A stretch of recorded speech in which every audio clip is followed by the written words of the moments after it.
One of the largest and deadliest conflicts in history, World War I left behind a trail of destruction and ruin in its wake that had rippling effects for decades to come. In the old Ottoman Empire, these effects catalyzed the formation of two distinct ideologies: Zionism, the movement for the creation of a Jewish homeland, and Arab nationalism, the push for the creation of a unified Arab state. Both movements experienced major triumphs and tragedies in the first half of the 20th century. Beginning in 1915, a series of incompatible agreements pitted Zionist aspirations against an emerging Palestinian Arab nationalist movement. Ultimately, the promise of coexistence in post-World War I Palestine was tragically altered, setting the two sides on a course for continual conflict.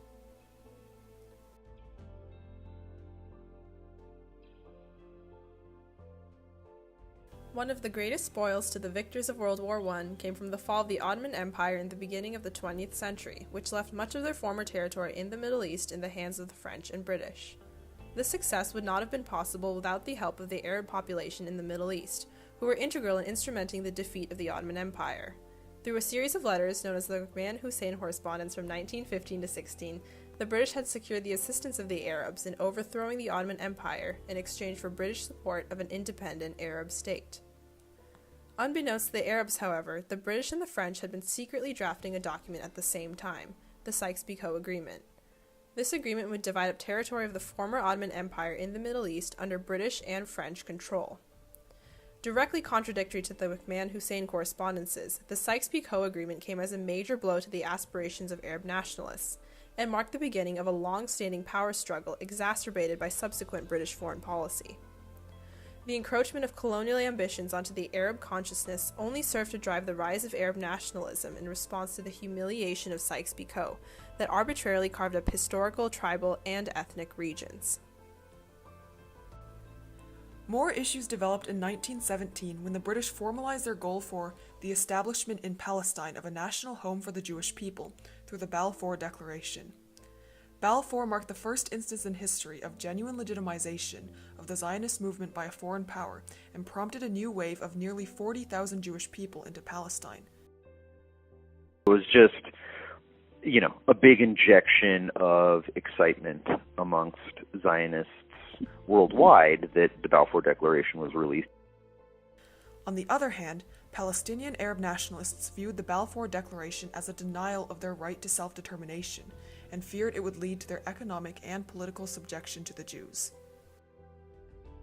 It put a lot of fear into those Arabs in Palestine that the British were not going to be looking towards their interests and were indeed going to favor those Zionists who were settling in Palestine. The Jewish leadership in Palestine noted these rising fears and made active attempts at incorporating the Arab population into their economic sphere. Accordingly, in the first few years of the Jewish presence in Palestine, a tenuous balance was achieved in Arab-Jewish relations as unions like the Union of Railway, Postal, and Telegraph Workers became the most powerful tool in the integration of the two populations. Both sides were hopeful for peaceful coexistence even in the face of divisive British interference. One Arab railway representative put his opinion forward in his address to the Union. "I am striving to establish ties between the Jewish and Arab workers because I am certain that if we are connected, we will help one another without regard to religion or nationality." Unfortunately, this fragile balance was quickly shattered as the Jewish sought to solidify their presence, which was met with violent opposition from the Arabs. The Histadrut, the dominant Jewish labor organization in Palestine, was the first to pose a major threat to the stability of the relationship by actively breaking up integrated unions, excluding Arab labor, and initiating campaigns to boycott Arab products. And they were very much focused on creating a Jewish economy within Palestine. They felt like their goal, or the goal of Zionism, should be to help build up a Jewish economy. The influence of the Histadrut, combined with an influx of Jewish people into Palestine and the Balfour Declaration, pushed tensions over the edge. In 1920, a surge of violence broke out during the Nabi Musa riots, a series of Arab-led assaults on Jewish communities. Hundreds were arrested, among them a young schoolteacher by the name of Amin al-Husseini, who was charged with inciting Arab crowds through an inflammatory speech. He would later go on to be appointed the Grand Mufti of Jerusalem in the following year, a position he would take advantage of to fan the flames of the growing Arab nationalist movement, particularly against Zionism. International support for the Zionists with no mention of Palestinian Arabs only made the possibility of compromise between the two far more difficult. The official League of Nations mandate for Palestine in 1922 established British control of the region, thus laying the groundwork for the modern Jewish state. This was another major triumph for the Zionist movement, official recognition and legitimization, but there was no explicit reference to the Palestinian Arabs and their political or national rights. But by 1930, British support for the Zionist movement began to weaken. Arab resistance was getting stronger, and the British were backing away from the idea of a Jewish homeland. British criticism of the Histadrut and their conclusion that Jewish policies damaged Arab economic development were evidenced by the publication of the Passfield White Paper, which limited Jewish migration into Palestine. Tragedy struck in 1936 when displaced Palestinian Arab farmers and workers went on a general strike to protest both pro-Zionist British policy and the dominance of Jewish labor. This would later transform into unorganized armed insurrections and outbreaks of violence against Jewish communities. The general strike was called for by the Grand Mufti, Amin al-Husseini, who delivered speeches that encouraged violence to oppose Jewish immigration. Alarmed by the chaos, the British began to impose harsh measures to quell the revolt, eventually turning to brutal suppression, even arming Jewish military units and instituting statutory martial law. Over the course of the next 3 years, the fatalities were immense. Several thousand Arabs and hundreds of Jews were killed. Ultimately, the revolt proved to be a tragic failure for both sides. For the Arabs, it was an economic and military loss, and for the Zionists, a severe political blow.